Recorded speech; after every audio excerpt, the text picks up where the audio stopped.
Hello guys, welcome to the clear concept classes.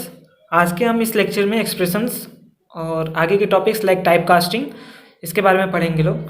So start करते हैं expression से हम लोग। What is an expression. पहले तो ये एक्सप्रेशन क्या होता है। तो जावा में मान लीजिए हम कोई स्टेटमेंट लिखते हैं like a plus B.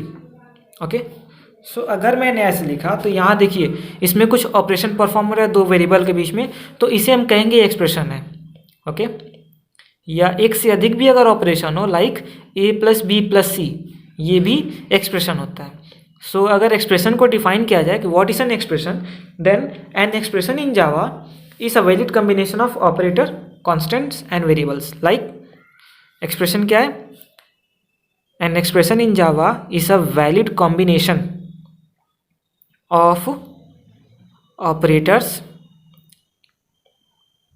Constants and variables. Like अगर मैंने ऐसे लिखा x is equal to a plus 5, is it an expression? तो yes, it is an expression because see here it is a combination of operator, plus operator, assignment operator. It contains constants like 5, it contains variable like x and a, so it is also an expression. Okay, so in expression, if the expression contains only the arithmetic operations, then that is called arithmetic expression. Okay, if it contains logical operations like logical and or not types, so that will be called logical expression, or we can call them boolean expressions. Why? Because हमने कल बात किया था कि जब हम logical operations या relational operator में जब भी हम लोग ऑपरेशन परफॉर्म करते हैं तो उन केस में रिजल्ट क्या आते हैं? It always results in true और फॉल्स.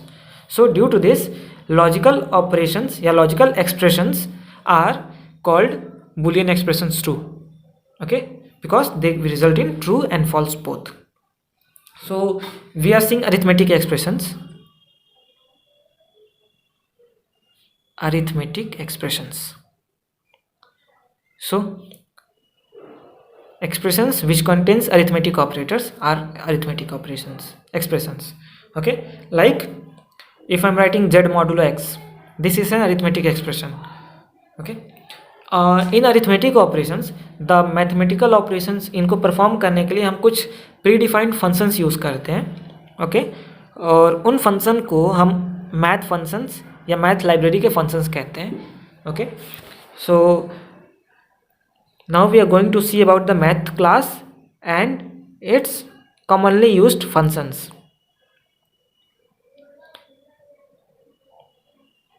ध्यान रखिएगा कि मैथ्स क्लास या उसके फंक्शंस हम हमेशा अरिथमेटिक एक्सप्रेशंस के लिए लिखते हैं. Okay, like some of the math class its functions. इसके पहले हम लोग ये देखते हैं कि हम इसे यूज़ कैसे करते हैं. Okay, we used to write math in which m is capital, then dot operator, we write the function name, and then it contains or does not contain any argument. Depends कौन सा function use कर रहे हैं, but obviously इसको maths class के functions को use करने के लिए हम लिखते हैं math dot function name in bracket we give the argument list. Okay, so math class के कुछ फंक्शंस कौन कौन से हैं हम ये देखते हैं. So the one function, first function is called pow, and इसमें हम दो वेरिएबल देते हैं x और y. Okay, so what it gives, it will give the result of x raise to the power y. Okay, like अगर हमें 2 का cube निकालना है, okay, so for this we will write math dot power 2, 3, 2 raised to power 3, it leads to this. Similarly, if we have to write 10 raised to power 21, we can write it as math dot power 10, 21. So it will give the power of 10 raised to power 21. It results in that value. Okay, that's the first math function. The second math function is log of x. याद रखिएगा power function में हम दो argument देते हैं x and y. Same way में log function में एक होता है, एंड व्हाट इट गिव्स या it results to log value of या logarithm of x. Okay, for this इसे हम कैसे लिखेंगे, math dot log 10.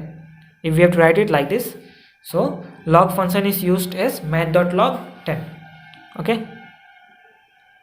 sqrt of x, square root of x, ये क्या रिजल्ट देगा, results to square root of x.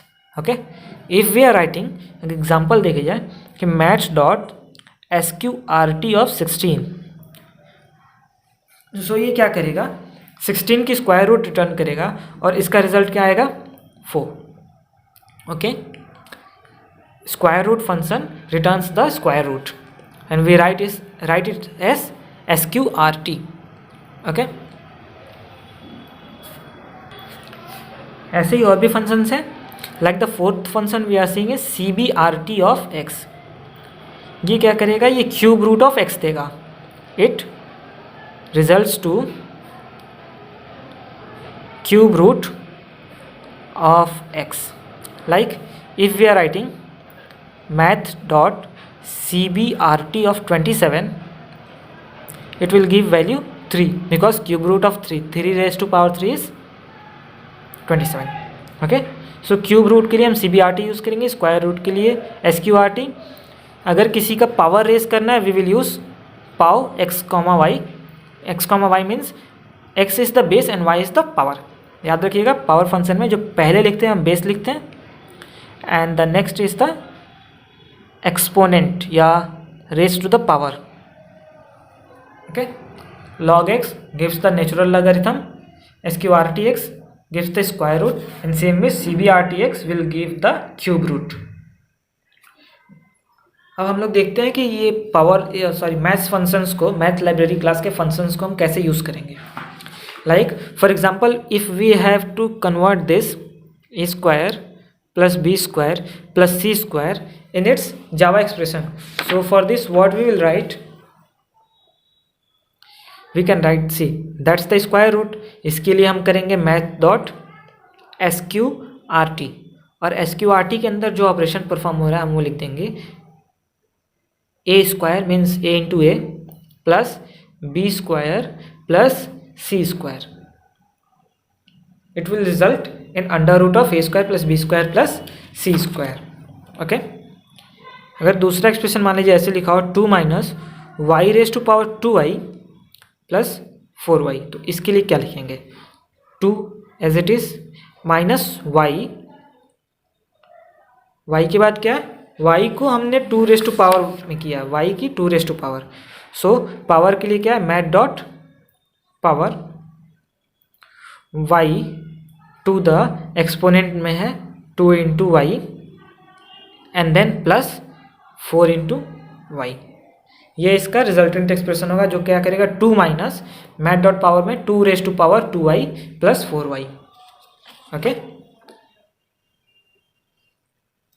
अगर ऐसे लिखा हो p plus q upon r plus s raise to power 4, तो इसे हम क्या करेंगे, p plus q as it is upon में भी, अभी देखो r प्लस एस की पावर 4 है, तो इसके लिए हम अपॉन के बाद क्या लिखेंगे, मैथ डॉट पावर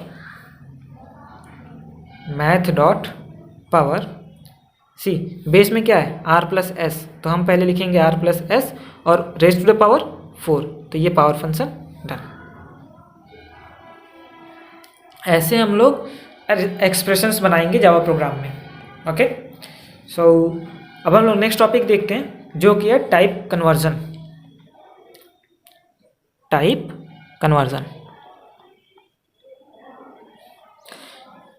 कन्वर्जन नाम से क्या हो रहा है कि टाइप को कन्वर्ट करते हैं. हमने स्टार्टिंग क्लासेस में डेटा टाइप्स के बारे में पढ़ा था, तो टाइप कन्वर्जन में क्या करेंगे, हम डेटा टाइप्स को कन्वर्ट करेंगे एक फॉर्म से दूसरे फॉर्म पे.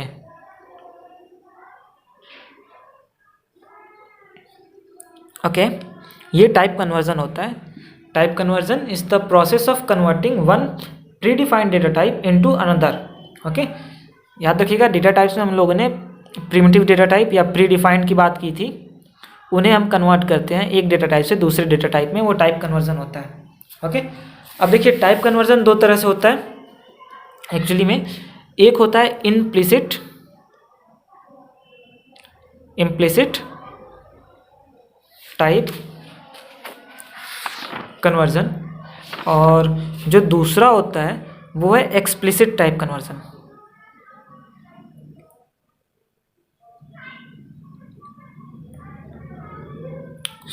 हम लोग पहले वाले की बात करते हैं, इम्प्लिसिट टाइप कन्वर्जन होता क्या है। देखिए टाइप कन्वर्जन में क्या करते हैं, एक प्रीडिफाइंड डेटा टाइप को हम दूसरे टाइप में कन्वर्ट करते हैं। तो इम्प्लिसिट का मतलब होता है कि वो कंपाइलर खुद से कर लेता है, मतलब प्रोग्राम के अंदर खुद से अगर कन्वर्जन हो जाए तो वो इम्प्लिसिट टाइप कन्वर्जन होता है। ओके, इम्प्लिसिट टाइप कन्वर्जन ये परफॉर्म किसके द्वारा होगा, परफॉर्म्ड बाय द कंपाइलर। ठीक है, तो प्रोग्राम के अंदर अगर खुद से ही टाइप कन्वर्जन हो जा रहा है एक डेटा टाइप से दूसरे डेटा टाइप में, तो हम उसको बोलेंगे कि वो इम्प्लिसिट टाइप कन्वर्जन है। ओके, देखिए इम्प्लिसिट टाइप कन्वर्जन की बात कर रहे थे, वो कंपाइलर के द्वारा होता है। इम्प्लिसिट टाइप कन्वर्जन का एक एग्जांपल हम लोग देखते हैं। लाइक मान लीजिए मैंने प्रोग्राम में ऐसे लिखा है, result is equal to CH/I। Okay, और CH क्या है, एक कैरेक्टर CH मैंने डिफाइन किया है और एक मैंने इंटीजर I डिफाइन किया है। ओके, तो ये बताओ कि रिजल्ट कौन से डेटा टाइप का होगा। अगर इसे देखा जाए तो ये देखिए कैरेक्टर किस टाइप का है, CH कैरेक्टर टाइप का है, I इंटीजर टाइप का, और हम इसे डिवाइड कर रहे हैं।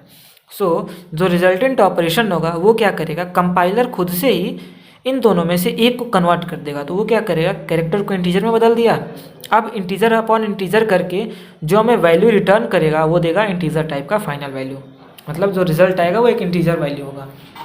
इसमें हो क्या रहा है कि कंपाइलर खुद से ही जो कैरेक्टर डेटा टाइप था उसे इंटीजर में कन्वर्ट कर दिया। ओके, इस टाइप के टाइप कन्वर्जन होते हैं। लाइक अगर ऐसे डिफाइन है कि फ्लोट f, ओके, और एक डबल d है। ओके, और हम अब रिजल्ट में लिख रहे हैं is equal to f/d। Okay, तो देखिए ये दोनों डेसिमल के लिए यूज़ होते हैं, बट फ्लोट 4 बाइट का होता है, डबल 8 बाइट का आता है। तो इसमें क्या होगा, कंपाइलर क्या करेगा कि जो स्मॉलर डेटा टाइप है उसको बड़े वाले में कन्वर्ट कर देगा। मीन्स इस फ्लोट को वो कन्वर्ट कर देगा डबल में, देन डबल बाई डबल का ऑपरेशन करके हमें जो वैल्यू देगा वो डबल टाइप का देगा। ओके, इसमें हम लोग क्या देख रहे हैं, जब हम दो डिफरेंट डेटा टाइप को हम कुछ ऑपरेशन परफॉर्म कर रहे हैं तो कंपाइलर जब खुद से ही एक को उसके बड़े वाले में कन्वर्ट कर दे रहा है, इसे इम्प्लिसिट टाइप कन्वर्जन हो रहा है। बट इस वाले को हम एक प्रॉपर नाम देते हैं जो हम कहते हैं कोअर्जन। ठीक है, कोअर्सन। कोअर्जन क्या होता है, ये एक इम्प्लिसिट टाइप कन्वर्जन है जिसमें डेटा टाइप को प्रमोट किया जाता है। प्रमोट क्यों, क्योंकि यहाँ देखो फ्लोट से डबल में हो गया जो कि बड़े साइज में हुआ है। ओके, एक लो डेटा टाइप को हाई डेटा टाइप में कन्वर्ट किया गया है, तो इसे हम कोअर्जन कहेंगे। ठीक है, कोअर्जन क्या है, implicit conversion where data types are promoted. Okay, तो एक इम्प्लिसिट कन्वर्जन जिसमें डेटा टाइप प्रमोट हो जाते हैं हम उसे कोअर्जन कहते हैं। या इसे समझने के लिए हम लिख दिए तो हम ऐसे लिख सकते हैं कि अगर एक लो डेटा टाइप है तो वो कन्वर्ट किस में हो जाता है, हाई डेटा टाइप में। ठीक है, this is all about the implicit type conversion. ठीक है, अब हम लोग दूसरे टाइप की जो बात कर रहे हैं वो एक्सप्लिसिट टाइप कन्वर्जन होता है। तो एक्सप्लिसिट में क्या होगा, इम्प्लिसिट कंपाइलर करेगा, बट जब एक्सप्लिसिट टाइप कन्वर्जन की हम बात करते हैं तो वो हम खुद से करते हैं। ओके, ये यूजर डिफाइंड कन्वर्जन होते हैं।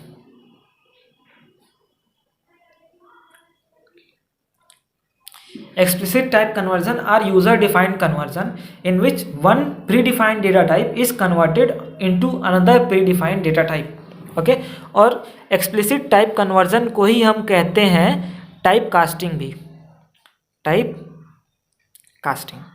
ओके, टाइप कास्टिंग इसके लिए हम क्या बोलेंगे, it is the process of converting one data type into another data type by the user.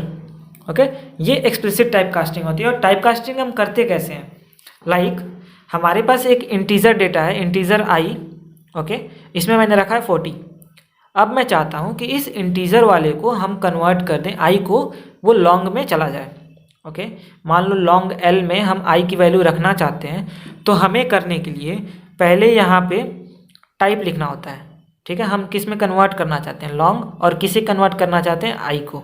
Okay, सो जब टाइप कास्टिंग करेंगे तो हम इसमें क्या लिखते हैं, पहले टाइप लिखते हैं और टाइप के बाद हम एक्सप्रेशन लिख देते हैं। इस तरह से टाइप कास्टिंग होती है, in which the expression data type is converted into the given type. Okay, like if x plus y by 2, okay, given की x एंड y इंटीजर्स हैं, ओके, और हम चाहते हैं कि ये कन्वर्ट हो जाए फ्लोट टाइप में इसकी वैल्यू, तो हम इसके आगे ब्रैकेट में फ्लोट लगा देंगे। So this value is converted into float type. Okay, this is called type conversion, in which the data type is converted into another data type by user itself। अब एक important expressions के बीच में हम difference देखते हैं, जो कि जैसे हम लोग किस भी चीज़ को प्रिंट करना था तो हम लोग क्या यूज़ करते थे, system dot out dot println। Okay, ये यूज़ करते थे हम लोग यूज़र को स्क्रीन पे कुछ प्रिंट करने के लिए। But there is another way to print it and we can use it like this, system.out.print। okay, in both cases the given message inside this will be printed on a screen। so इन दोनों के बीच में difference क्या होता है, so अगर हम लोग इस डिफरेंस की बात करें तो क्या होता है, जब भी हम println यूज़ करते हैं तो ये हमेशा प्रिंट्स करता है न्यू लाइन में। लाइक सी, यहाँ पे जो ln होता है ये न्यू लाइन के लिए होता है, लाइन न्यू। ओके, तो system dot out dot println जब भी ये प्रिंट करेगा ये न्यू लाइन में प्रिंट करेगा। But when we are using system dot out dot print it will print always in the same line. ये दो एक्सप्रेशंस के बीच में मेन डिफरेंस है कि प्रिंट और println में डिफरेंस होता क्या है। जब भी मान लीजिए हमने ऐसे लिखा, अगर एग्जाम्पल देखा जाए, if I am writing like this, system dot out dot println and I write here hello, and in another system.out.println I am writing world। so what will be the output in this case? so as we are seeing both contains println function, तो इसकी जो output होगी उसमें hello will be printed in one line but world will be printed in another line। Why? Because it contains println function which prints in new line always। okay, but same example, if we are using print, if we are writing it like this, system.out.print hello and system.out.print world। so what happens in this case, since we are using print, it will print in the same line। so the output here will be hello followed by world in the same line itself। this is the main difference between print and println। whenever println is used it will print in new line, every statement will be printed in new line, but in case of print the statements are printed in the same line itself। that's it for today। in next videos we will be going to see functions।